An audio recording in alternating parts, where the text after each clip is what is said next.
So hi everyone, this is Sarah from Myosh. Thank you for joining the webinar today. The topic today is Psychosocial Dx, identifying invisible 45003 factors. It is going to be presented by Pearce and Wright from FEFO Consulting. Just with all the webinars, remember you can check them on the HSEQ Academy homepage that shows upcoming webinars and past webinars too. So first of all, Pearce is with FEFO. She's an experienced health and safety expert with proven records in the initiation, development and execution of strategic wellbeing, health and safety initiatives. Penny has a degree in psychology and a breadth of industry experience, including health and aged care, retail, banking and finance, fast food and manufacturing. I think a lot of you will already know Mark Wright has presented quite a few very, very informative webinars with us. He's a trusted risk, health and safety professional committed to preventing harm and enabling high levels of performance. Mark is the Managing Director of FEFO Consulting and the Health and Safety Index. And I can see you're here, Mark. Hi, Penny. Penny, you are muted, by the way. You might want to just unmute that. And hi, Mark. G'day, Sarah. Thanks for having us. No problem. Hi, Sarah. Hi, Mark. Hi, everyone. Great, thank you. So Penny's going to be controlling the slides today. So Penny, if you wouldn't mind just moving on to the next slide, and we can introduce our organisation. So FEFO Consulting, we've got a range of different consultants across Australia, working predominantly across Australia and New Zealand. A lot of our work really stems around helping organisations better understand risk, health and safety solutions. Penny's actually joined us a few weeks ago now, based in Melbourne, and that's really based on the demand that we're getting around this particular topic at the moment. And you know, one of the things we're really clear on is to play within our swim lanes and make sure that we're, you know, delivering services that are in line with our capability. I'm not a psychologist. I don't have a psychology background, and that's why we lean on people like Penny and some of our partners to provide that level of advice where needed. So look, apart from the consulting services we provide, we've also got a health and safety index with a range of different surveys, and we can talk about that a little bit later today.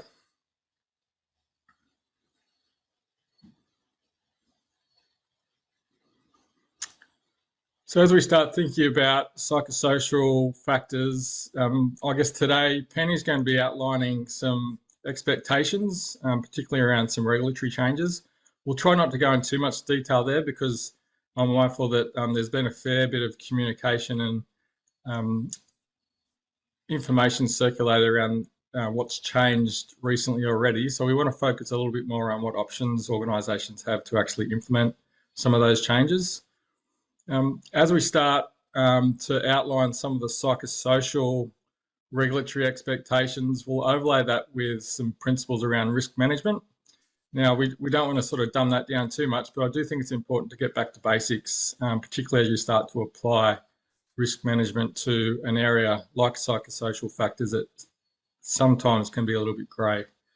And then we'll go in to talk a little bit more around the Psychosocial Dx survey we have and share some benchmark learning along with some resources.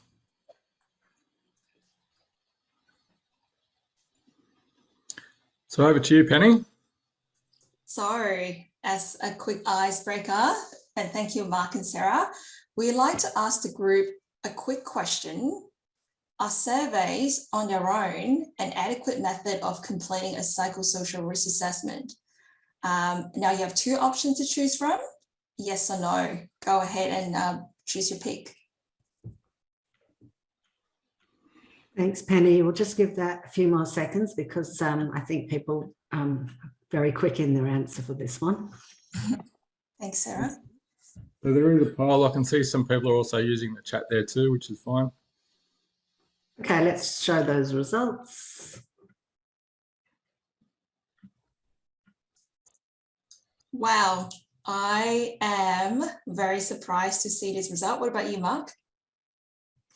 Look, to be honest, I didn't have too many expectations. But I'm happy to hear your view there too, Penny. Absolutely. Thank you guys for voting. I guess we could first of all take a look at the scope and definition. For those that have just joined us, survey is a unilateral way of collecting data, as we know, and it will be ideal to supplement your risk assessment. It is a great tool to help your organization to benchmark and understand if they're performing better or worse off. For most of us that are on this call, there are health and safety professionals. We would know that psychosocial risk assessment is a great undertaking to help us, risk and hazard identify. It is underpinned by the ISO 31000 risk management framework to help us assess, control, and review the effectiveness. And one thing I really like about this process is it is overlaid by regular consultation with your workforce. So for those that had voted yes, there is really no right or wrong answer.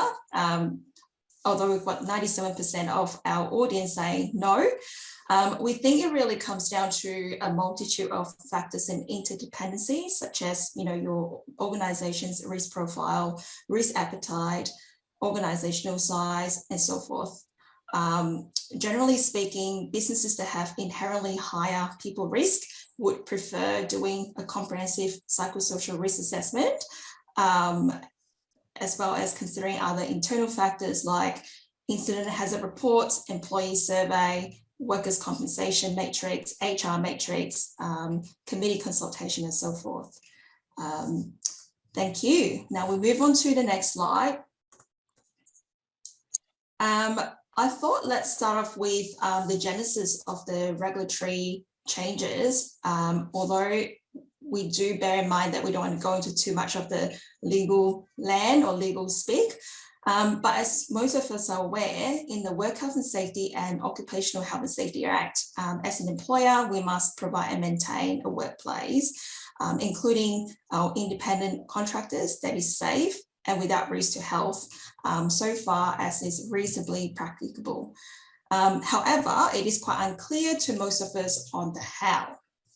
It was also pointed out in a Boland report published in 2018 that many employers and workers had expressed that they are still unclear about how to best address the psychosocial risk and health factors, and had asked for more prescription and guidance on helping them to identify, manage the recent hazards related to psychosocial. Over the past decade, as fellow health and safety professionals will point out, there has been a steep increase in psychological health issues and a decrease in the rate of physical workplace injuries, which further shines a light on the importance of clarifying the duty imposed on us as employers with regards to psychological safety. As most of us would know, in the last 12 months, most states have implemented the psychosocial risk regulations, with the exception of Northern Territory, which will be happening in July this year, which is very exciting, but this is still currently pending in Victoria. So over here on this slide, you would be able to see that there are more and more practical resources made available to support employers, such as the ISO 45003, which is a global standard on managing psychological health in the workplace. And then we have in the middle, the Safe Work Australia Model Code, which is around managing psychosocial hazards at work. This was developed through a tripartite process with the Commonwealth, state and territory governments, employers and workers rep. Safe Work Australia is an Australian government statutory body that is responsible for developing policy, but they do not regulate the work health and safety laws. And this is because over here to my right, you would see that each state jurisdiction governs their own work health and safety laws respectively. With all these fantastic resources made available, I thought, why not, let's do a comparison of the two framework. So the first thing that we look at is what is the key emphasis and what is the unique differentiation point between the two. So with ISO 45003, it has more of a system-based approach to help integrate psychosocial risk management into your organization's existing work health and safety and occupational health and safety management system. So as we just called out, it is very much a system focus, and it looks at the process of planning, doing, checking, and acting, so taking action. With the ISO 45003, it looks at psychosocial hazards such as trauma, emotional demands, burnouts, and the promotion of empathetic leadership. It also provides more comprehensive definitions around the well-being aspect, the physical, mental, social, and cognitive health. And over here to my right, we have the Model Code of Practice developed by Safe Work Australia. It is quite obvious that this code has more of a human rights-based approach as it promotes supported decision-making. The code lands itself on the component of explaining the controls. It has more of a risk management focus. It looks at psychosocial hazards such as job satisfaction, staff engagement, productivity, team cohesiveness, and job security. I hope that explains, or that gives you a bit of an idea around the differentiation or the focuses of the two. If we move on to the next slide, let's talk about the risk management framework. So in the context of ISO 31000, the risk management framework can be applied when you undertake a psychosocial risk assessment. Every year, the FEFO Health and Safety Index reviews and benchmark data, which I believe Mark will be taking you through in a greater level of detail, which is great, where it looks at the trends, hotspots, and insights to share learnings. Psychosocial risk can be assessed from various levels, and context is really, really critical.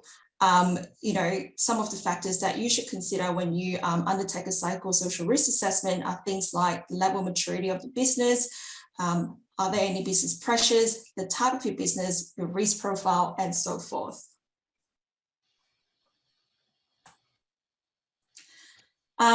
So here's a play a word. Where do you want to play? I'll hand this over to Mark as he will take you through a very interesting poll. Yep. So before that poll comes up, there, Penny, I might just explain some of the principles around, I guess, what we're trying to ask. So Penny made a really good point around context. So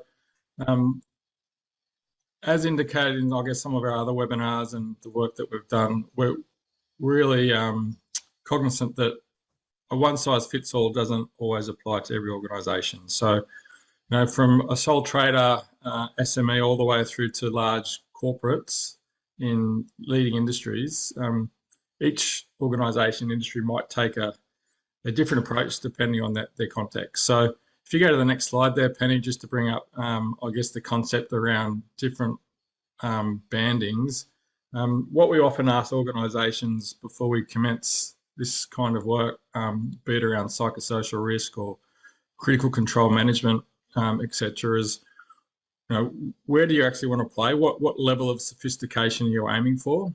Because depending on the complexity, the resources, the buy-in for your organisation, that could quite differ. And you can burn a lot of resources very quickly if you're trying to crack a nut with a sledgehammer.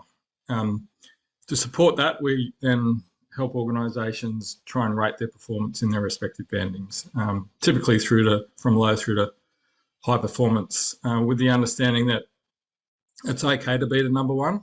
If you're just starting out, or if you've got different competing business needs, reaching basic conformance or basic compliance is absolutely fine, depending on the context of your organisation. So with that in mind, Penny, if you wouldn't mind going to the next slide there. I think that might be the poll. There we go. So appreciate this is not an exact science. and just an indicator, but from 1 to 5, in your organisation, where do you believe your organisation wants to be? 1, basic conforming, which is fine, all the way through to being recognised industry as leading practice through different innovations, etc. So if you wouldn't mind just selecting 1 to 5, it'd just be interesting to understand where people are trying to pitch some of their work around psychosocial factors. Okay, we'll just give it a few more seconds.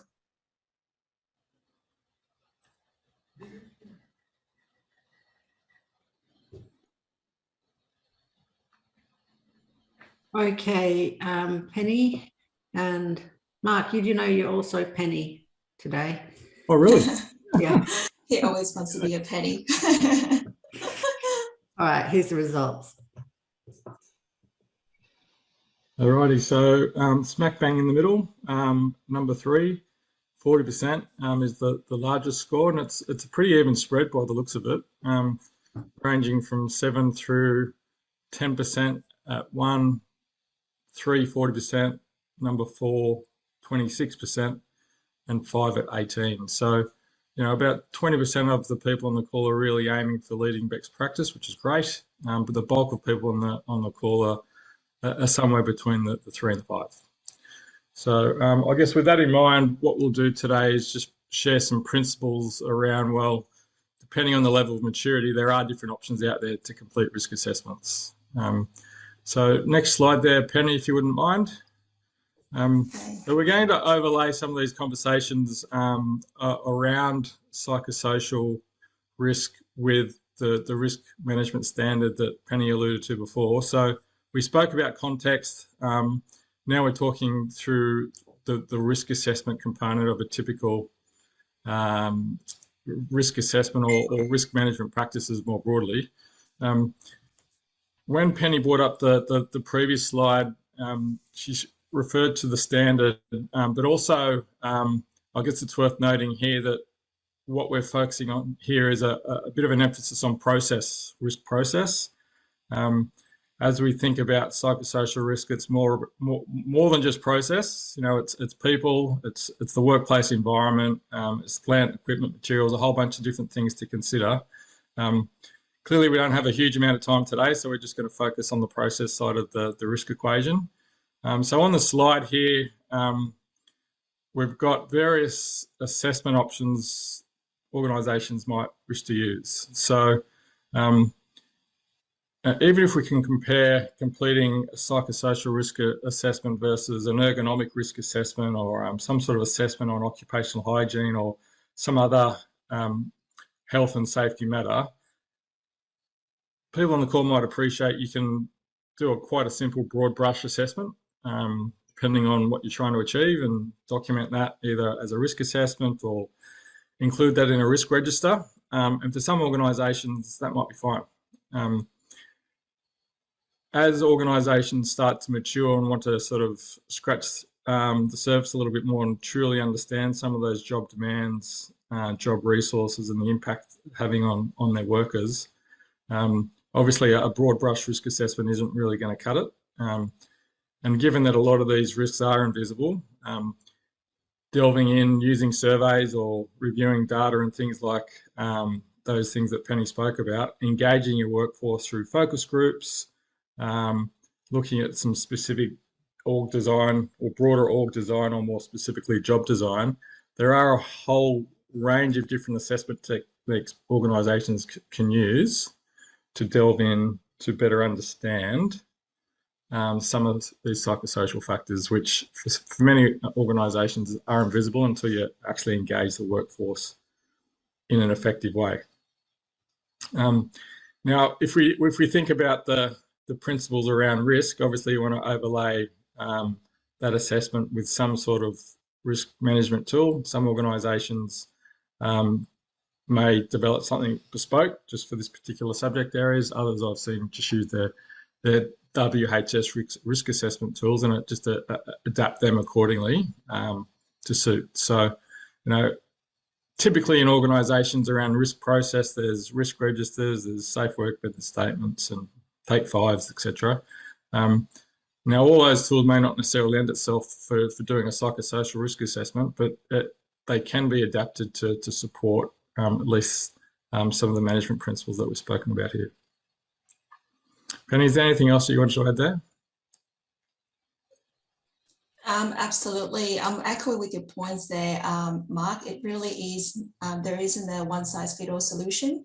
It's really horses for courses. Like, for example, you know, if you're a sole trader, it wouldn't make much practical sense to conduct a focus group. So back to your point, it is really about understanding where you are and where you want to take your organization to. That's probably the point I wanted to make. So Penny, you also alluded previously around that initial poll around, you know, is a survey in itself an adequate risk assessment? So typically, not always, but typically, surveys are a great way to identify hazards, assess exposure, particularly around this subject area, in terms of you know, the responses that you're getting. Now, depending on how that survey is designed, some surveys do ask around consequence, severity, or outcomes. We can talk about that a little bit later. But I guess what typically surveys don't provide are controls or treatment, which we'll talk about in a second. So in terms of treatment, or some people like to use the word control, depending on how this standard's applied, the controls in this particular area, depending on the level of sophistication, can range from looking at things like reactive responses when things go wrong, prevention and promotion or thriving along that continuum, depending on what your focus is. When we work with organisations to complete these assessments, we get people like Penny and Marina who works with us, who have professional qualifications in psychology to help interpret the information and run these focus groups in a meaningful way to better understand some of these factors and better interpret how they can be applied. So I'm not suggesting for a second that everyone needs to engage a psychologist or someone with a psychology or org psych background, but as you do go down the path and move up the maturity curve, increasingly the importance of having the right expertise to interpret this information becomes increasingly important. There are a couple of questions that are in the poll too. Penny, I'm not sure if you can see those, but at some point in time when either of us got a break, we might circle back and have a look at those questions either as we go through or at the end of the presentation as well. Sounds good.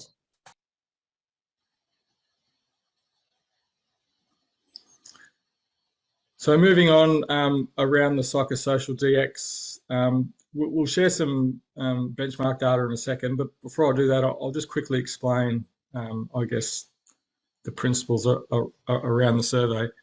Now, we've got a range of different surveys that we do use, ranging from both health and safety diagnostic surveys through to more specifically wellbeing and psychosocial factors. And we use the principles that we spoke about before in terms of assessing performance from low through to high performance, and then we present that information back in a meaningful way.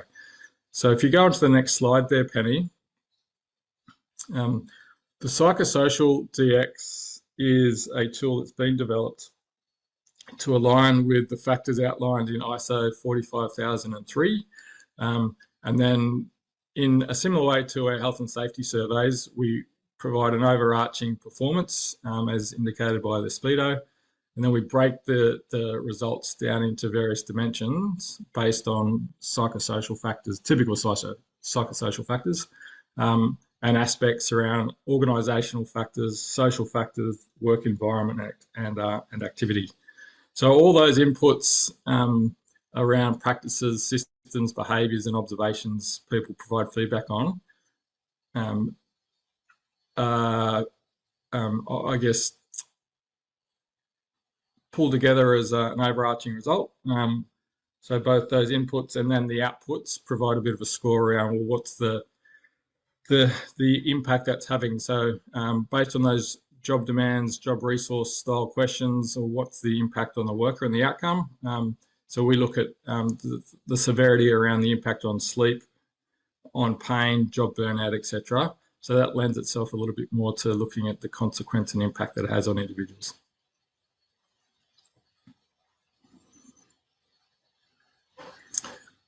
So in terms of various heat maps, you can see here there's a spider graph. If you that sort of delves into a little bit more detail around some of the dimensions that we have.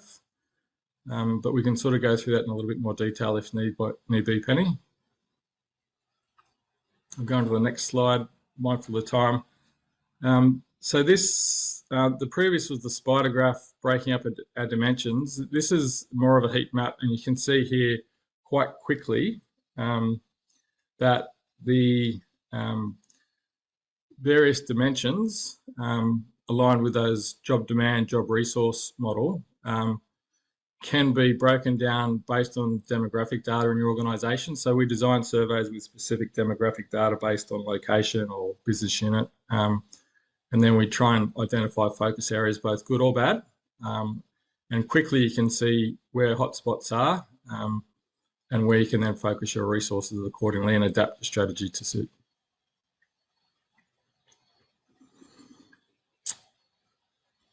So just now tying that back to what we spoke about before, using the job demand resource model, we can help organisations, and organisations might wish to use a similar approach themselves around understanding both likelihood and consequence, and then potential treatment options. As part of all of our surveys, we have what we call levers for action. Now they're indicators of where to focus based on a whole bunch of correlated stats. This is just a quick example. Based on our 12 levers, this organisation had 2 particular levers of focus around change management and job control. And you can see the corresponding questions and results there. And that's all cascades up into providing organisations a bit of an indicator of where to act and improve. So in simple, just to wrap up, be it the use of this particular survey or any other survey you wish to use, typically organisations collect the data, analyse it, and then visualise it in a meaningful way. And then ideally then engaging the workforce based on those results to come up with a meaningful assessment and actions to improve to support any sort of organisational risk assessment. For those people who want more information, there's a QR code on the screen. Otherwise, we can share some more resources at a later stage. So talking about resources, some free resources people might wish to use. We recently published our Health and Safety Index benchmark data. So you can either click on that link when the presentation's circulated. Alternatively, just go to our website and check out our blog. There's a few learnings there around some of the top levers to improve based on thousands of responses of survey data. Penny made mention of the differences between the model code and the code of practice, the ISO standard and the model code. So we've got a detailed breakdown of that on our website too. You can download a guide, and we're also always open to having a conversation around demos or helping out where needed. So just having a look at the time there, I tried on midday, so we've zipped through that relatively quickly. Might just take a bit of time there to go through some of the questions. Penny, do you have any questions there that you think might be worth responding to? There is a question from Craig asking if you have a checklist for non-for-profits in aged care and disability. Craig would love to support and understand your need better. Could you please drop us a note at info@fefo.com.au and we'll give you a buzz to understand and support. Lisa's asking, is there a simple process for risk assessment in the back of sorry, there is a simple risk assessment process in the back of the code of practice, which is great. I think we only have 2 questions. And There's another one, sorry, just in the Q&A panel. Stephen asked, any indication when Victoria will enact its regulations? That is $1 million question. Initially, we were advised that by Q3, we will hear from the regulator, but at this stage, that timeframe has been removed from the official website. So it will be very much a let's wait and see sort of exercise. Yeah, interestingly, Victoria's taken a bit of different approach to it, Penny, particularly around the reporting of notifiable incidents. I'm not across the gory detail, but based on that conversation we had yesterday, Penny, I think we both agreed that it seemed a little bit onerous on the employer. Potentially even could drive the wrong behaviour.